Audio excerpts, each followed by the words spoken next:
सो हे one आप लोगों का बहुत बहुत स्वागत है हमारे YouTube channel study point drama में। तो गाइज हम आप लोगों के लिए टॉप 15 का जीके जीएस का सोर्स लेकर आ चुके हैं। तो आज हमारा क्लास 8 है। तो गाइज ये हर एग्जाम के लिए बहुत ज्यादा इंपॉर्टेंट है। या आप किसी भी गवर्नमेंट एग्जाम का प्रिपरेशन कर रहे हो, लाइक एसएससी जीडी हो या फिर बिहार पुलिस, यूपी पुलिस या कोई भी स्टेट पीसीएस का एग्जाम देने वाले हो, तो ये हर एग्जाम के लिए बेनिफिट होता है, क्योंकि गवर्नमेंट के हर एग्जाम में जीके जीएस से रिलेटेड क्वेश्चन आते ही हैं। और हमेशा मतलब आते ही क्या है, वो जीके जीएस आता ही आपका सब्जेक्ट ही है पढ़ने का। तो इसमें आपको टॉप 15 मैं डेली लेकर इसलिए आती हूँ कि आप टॉप 15 ही अगर चीज़ों को कवर करेंगे डेली डेली, तो आपका बहुत सारा क्वेश्चन आप कवर अप कर पाएंगे। और चीज़ों को बहुत ज़्यादा मैं हाईलाइट करती हूँ क्वेश्चन को विथ पिक्चर के साथ, ताकि अगर आपके एग्जाम में आएगा तो ये आप कभी भी नहीं भूलेंगे, चीज़ों को बहुत ज़्यादा से और बहुत जल्दी कनेक्ट कर पाएंगे। क्योंकि और अगर आप मेरा क्वेश्चन देखेंगे तो आपको ये चीज़ पता चलेगा कि मैंने क्वेश्चन लेवल बिल्कुल वैसे ही रखा है जो आपके एग्जाम के बेस्ड होता है क्वेश्चन। आप देखेंगे आपको वैसे ही क्वेश्चन मिलेगा, क्योंकि हम प्रिपरेशन करते हैं तो हमें पता चलता है कि हमारे एग्जाम में किस टाइप के क्वेश्चन आएंगे। तो मैं इसीलिए रिक्वेस्ट करूंगी कि प्लीज इसे एक बार पूरा देखिएगा। एंड सेकेंड चीज ये है कि ये मेरी दिल से रिक्वेस्ट है कि प्लीज गाइज इसका नोट जरूर बनाएगा, क्योंकि नोट जो होता है वो हमें एग्जाम के टाइम में बहुत ज्यादा बेनिफिट करता है। जब हमारा एग्जाम आता है तो उस टाइम हम वीडियो तो देख नहीं सकते हैं, तो हमारा नोट ही सबसे ज्यादा हमें बेनिफिट प्रोवाइड करता है। तो इसलिए मैं यही कहूंगी कि नोट जरूर बनाइए और उसको रिवीजन करिए। जितना ज्यादा रिवीजन करेंगे आप उतना ही ज्यादा स्कोर करेंगे और सिलेक्शन पाएंगे। तो चलिए बिना देर के स्टार्ट करते हैं। तो हमारा पहला क्वेश्चन है कि हाल ही में दुनिया की तीसरी सबसे बड़ी मस्जिद का उद्घाटन कहाँ किया गया है? तो अभी हाल फिलहाल ही ये इसका उद्घाटन हुआ है। तो आप बताइए कि ये दुनिया की तीसरी सबसे बड़ी मस्जिद है, जो मक्का और मदीना में सबसे बड़ी मस्जिद है हमारे मक्का में, सेकेंड है मदीना में। उसके बाद ये मस्जिद जो है वो तीसरी सबसे बड़ी मस्जिद है। तो इसका उद्घाटन कहाँ किया गया है? तो ऑप्शन ए सऊदी अरब में, ऑप्शन बी अल्जीरिया में, ऑप्शन सी ईरान में या ऑप्शन डी दुबई में। तो बता दूं कि दुनिया की सबसे बड़ी मस्जिद और दूसरी सबसे बड़ी मस्जिद तो सऊदी अरब में, लेकिन जो तीसरी सबसे बड़ी मस्जिद है वो सऊदी अरब में नहीं, ये अल्जीरिया में है। तो इसका हाल ही फिलहाल उद्घाटन हुआ है अल्जीरिया में, और ये तीसरी सबसे बड़ी मस्जिद है। और इस मस्जिद का नाम रखा गया है जामा अल जाजैर, इसका नाम रखा गया है। और ये हाँ, और ये भी मैं बता दूं कि अफ्रीका महाद्वीप की ये सबसे बड़ी मस्जिद है, ये याद रखिएगा। चलिए नेक्स्ट क्वेश्चन की तरफ। अगला क्वेश्चन हमारा क्वेश्चन नंबर 2 है हमारा कि बेरी बेरी रोग किसकी कमी से होता है? तो ये बहुत इंपॉर्टेंट है कि बहुत सारे एग्जाम में देखने को मिलेंगे कि बेरी बेरी जो रोग है वो किसकी कमी से होता है। तो ऑप्शन ए विटामिन डी की कमी से, ऑप्शन बी विटामिन सी की कमी से, and option C vitamin A की कमी से या ऑप्शन डी विटामिन बी की कमी से। तो बेरी बेरी जो रोग होता है वो हमारा विटामिन बी की कमी से होता है। तो हमारा करेक्ट आंसर होगा option number D is the correct answer, vitamin B की कमी से। तो याद रखिएगा कि बेरी बेरी रोग भी ब से स्टार्ट होता है, और हमारा जो जिस विटामिन के बारे में भी पूछ रहे हैं वो भी हमारा विटामिन बी ही है। तो इससे आप कनेक्ट करिएगा और याद रखिएगा। और यहाँ पे मैं फिगर में भी आप गौर से देखिएगा तो ये विटामिन बी का ही पूरा ये दिख रहा होगा आपको, देखिए इस तरीके से फिगर को आप देखिए तो ये विटामिन बी ही है। तो याद रखिएगा कि बेरी बेरी रोग जिसकी कमी से होता है, किस विटामिन की कमी से? तो विटामिन बी की कमी से। चलिए नेक्स्ट क्वेश्चन की तरफ। अगला क्वेश्चन है हमारा क्वेश्चन नंबर 3 है कि देश का पहला सेमीकंडक्टर फैब किस राज्य में स्थापित किया जाएगा? तो देश का जो पहला सेमीकंडक्टर फैब है वो किस राज्य में? तो ये हमारा सेमीकंडक्टर है। तो आपको बता दें कि सेमीकंडक्टर वो होता है कि पृथ्वी पे कुछ पदार्थ ऐसे होते हैं जिसमें करंट आते हैं, और कुछ पदार्थ ऐसे होते हैं जिसमें करंट नहीं आते हैं, और कुछ पदार्थ ऐसे होते हैं जिसमें करंट आते भी हैं और नहीं भी आते। तो जिसमें करंट आते और नहीं आते वो हमारा सेमीकंडक्टर होता है, ये याद रखिएगा। तो जिस राज्य में स्थापित किया, किस राज्य में? ऑप्शन ए गुजरात में, ऑप्शन बी राजस्थान में, ऑप्शन सी हरियाणा में या ऑप्शन डी तमिलनाडु में। तो इसका जो करेक्ट आंसर होगा, देश का पहला सेमीकंडक्टर फैब जिस राज्य में स्थापित किया गया वो है गुजरात। तो गुजरात हमारा है करेक्ट आंसर। याद रखिएगा कि पहला सेमीकंडक्टर, यहाँ पे मैं हाईलाइट भी कर दी कि पहला जो है वो सेमीकंडक्टर फैब है वो गुजरात राज्य में। ठीक है, चलिए नेक्स्ट क्वेश्चन की तरफ। अगला क्वेश्चन हमारा क्वेश्चन नंबर 4 है और बहुत इंपॉर्टेंट क्वेश्चन है कि वैदिक काल में जो है वो यव, यहाँ पे आप देख सकते हैं, यहाँ पे मैं हाईलाइट कर रही हूँ और अलग कलर से कर देती हूँ कि यव को क्या कहा जाता है? तो बताइए, यहाँ पे मैं सर्कल भी कर देती हूँ। ये बहुत इंपॉर्टेंट क्वेश्चन है, ऐसे क्वेश्चन देखने को मिलेंगे ही कि वैदिक काल में यव को क्या किसे कहा जाता था। नीचे आप ऑप्शन पढ़ेंगे, ऑप्शन ए गेहूं को, ऑप्शन बी चावल को, ऑप्शन सी दाल को या ऑप्शन डी जौ को। तो जो वैदिक काल में जिसे यव कहा जाता था उसका करेक्ट आंसर होगा option number D is the correct answer. जो जौ को है वो हमारा यव कहा जा सकता है। देखिए ये जौ है, इसका फिगर देख सकते हैं। जो यव वैदिक काल में कहा जाता है किसको कहा जाता था, जौ को, याद रखिएगा। चलिए नेक्स्ट क्वेश्चन की तरफ। अगला क्वेश्चन हमारा क्वेश्चन नंबर 5 है कि हाल ही में राष्ट्रीय विज्ञान दिवस, राष्ट्रीय विज्ञान नेशनल साइंस डे कब मनाया गया है? कब मनाया गया? ऑप्शन ए 20 फरवरी को, ऑप्शन बी 24 फरवरी को, ऑप्शन सी 26 फरवरी को या ऑप्शन डी 28 फरवरी को। तो अभी हाल में ही राष्ट्रीय विज्ञान दिवस जिस तारीख को मनाया गया था उसका हमारा करेक्ट आंसर होगा option number D is the correct answer. 28 फरवरी को हमारा राष्ट्रीय विज्ञान दिवस मनाया गया। और याद रखिएगा ये सब एग्जाम में बहुत पूछे जाते हैं कि कौन सा दिवस कब मनाया जाता है। ऐसे बहुत सारे क्वेश्चन आते रहते हैं, तो मैं अपने जीके जीएस में ऐसा एक क्वेश्चन हमेशा डालती हूँ कि कौन से दिवस किस पे है। तो अगर आप लोगों को ऐसे दिवस वाले पे कि कौन सा दिवस कब मनाया जाता है ऐसे वीडियो चाहिए तो प्लीज मुझे कमेंट बॉक्स में जरूर बताइएगा, मैं जरूर आप लोगों के लिए लेकर आऊंगी। तो याद रखिएगा कि राष्ट्रीय विज्ञान दिवस जो है वो 28 फरवरी को मनाया जाता है। चलिए नेक्स्ट क्वेश्चन की तरफ। अगला क्वेश्चन हमारा क्वेश्चन नंबर जो 6 है कि टेलीविजन का रिमोट कंट्रोल किन किरणों के द्वारा काम करता है? तो जो टेलीविजन में हम जो रिमोट हम जिसे आगे पीछे करते हैं या किसी भी चैनल पे लगाते हैं जो रिमोट है वो हमारा किस किरणों के द्वारा काम करता है? तो ऑप्शन ए अल्फा किरण, ऑप्शन बी बीटा किरण, ऑप्शन सी गामा किरण या ऑप्शन डी इंफ्रारेड। तो फिगर से आप समझ गए होंगे कि इसका करेक्ट आंसर होगा इंफ्रारेड। जो है उस वो टीवी के रिमोट कंट्रोल जिन किरणों के कारण होता है वो इंफ्रारेड के कारण। और ये याद रखिएगा कि सीसीटीवी कैमरा में भी जिस किरण का इस्तेमाल किया गया वो इंफ्रारेड ही है सीसीटीवी कैमरा में, ये भी याद रखिएगा। चलिए नेक्स्ट क्वेश्चन इधर।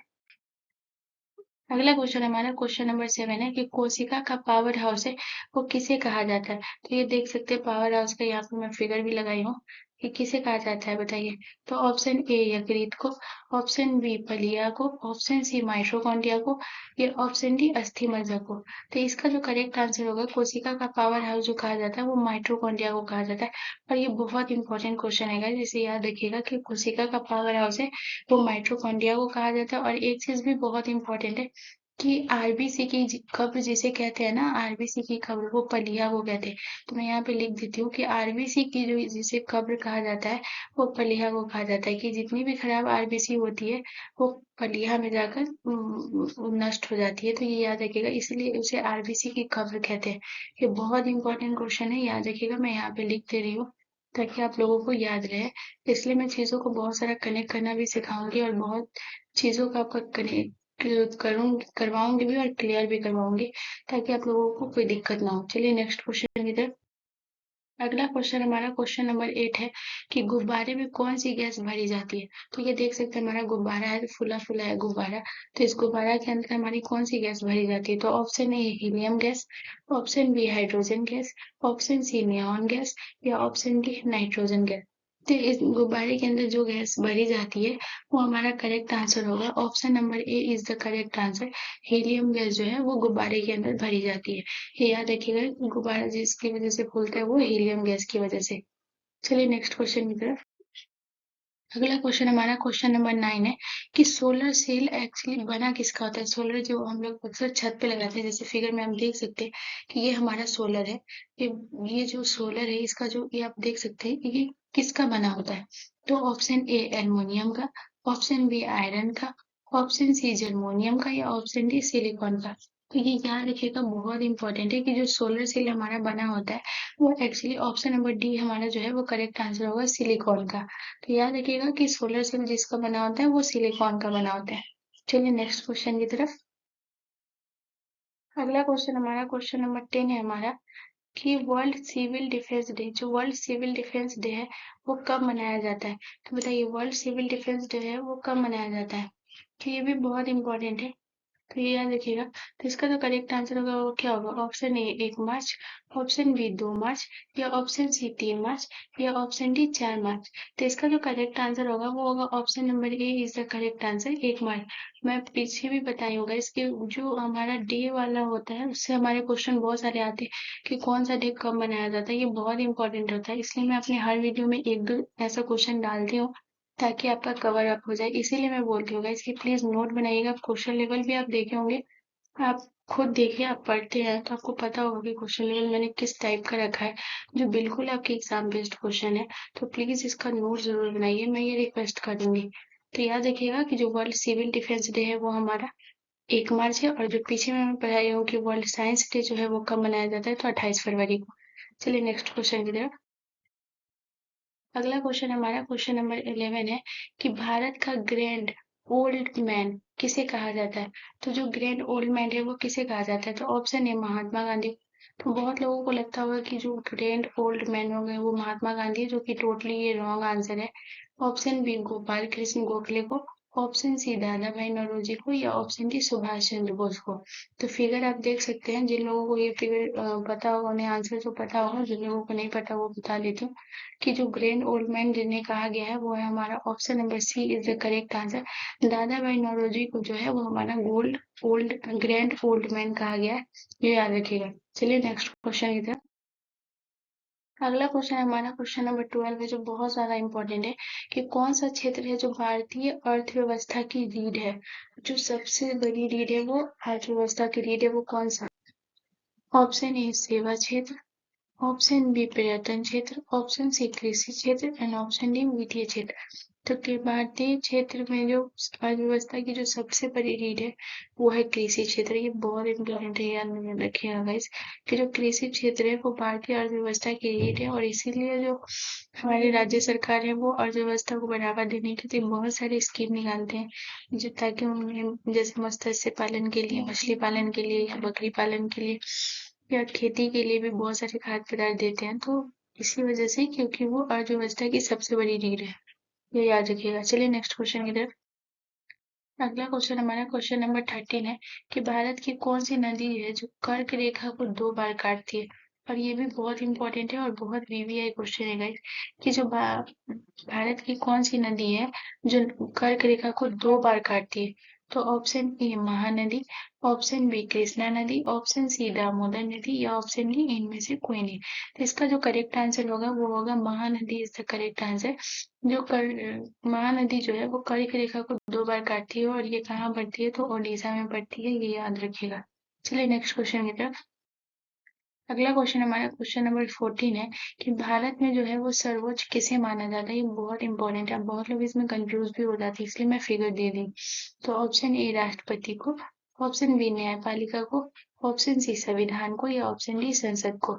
तो भारत में जो सर्वोच्च जिसे सबसे ज्यादा माना जाता है वो है option number C is the correct answer, संविधान को। ये याद रखिएगा कि अगर ऑप्शन में संविधान और संसद दोनों है, या फिर संविधान है, तो आपको संविधान पे क्लिक करना है, आंसर सही टिक मारना है। और अगर संविधान और संसद में सिर्फ अगर संसद है तो भारत में सर्वोच्च संसद को ही माना जाता है, ये याद रखिएगा। तो ये यहाँ पे कंफ्यूज नहीं होइएगा, दोनों चीज बातें याद रखिएगा कि भारत में सर्वोच्च किसे माना जाता है, संविधान को माना जाता है। लेकिन अगर संविधान ऑप्शन में ना हो फिर संसद पे, अगर संसद ऑप्शन में हो तो संसद दीजिएगा। चलिए नेक्स्ट क्वेश्चन की तरफ। अगला क्वेश्चन है और हमारा सबसे आखिरी क्वेश्चन है कि नीली क्रांति का संबंध है वो निम्नलिखित में से किससे है।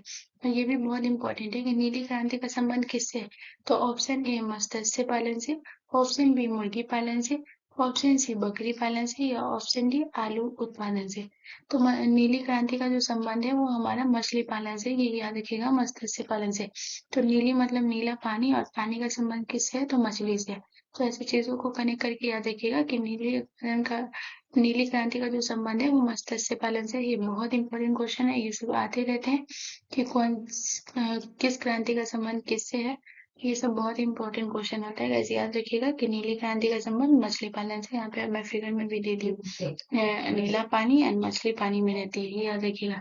तो होपफुली गाइस आप लोगों को बहुत पसंद आया होगा। बस इतना ही कहूंगी कि नोट जरूर बनाइएगा, और अगर आप लोगों को ये वीडियो सच में अच्छा लगा होगा तो please like share and subscribe जरूर करिएगा।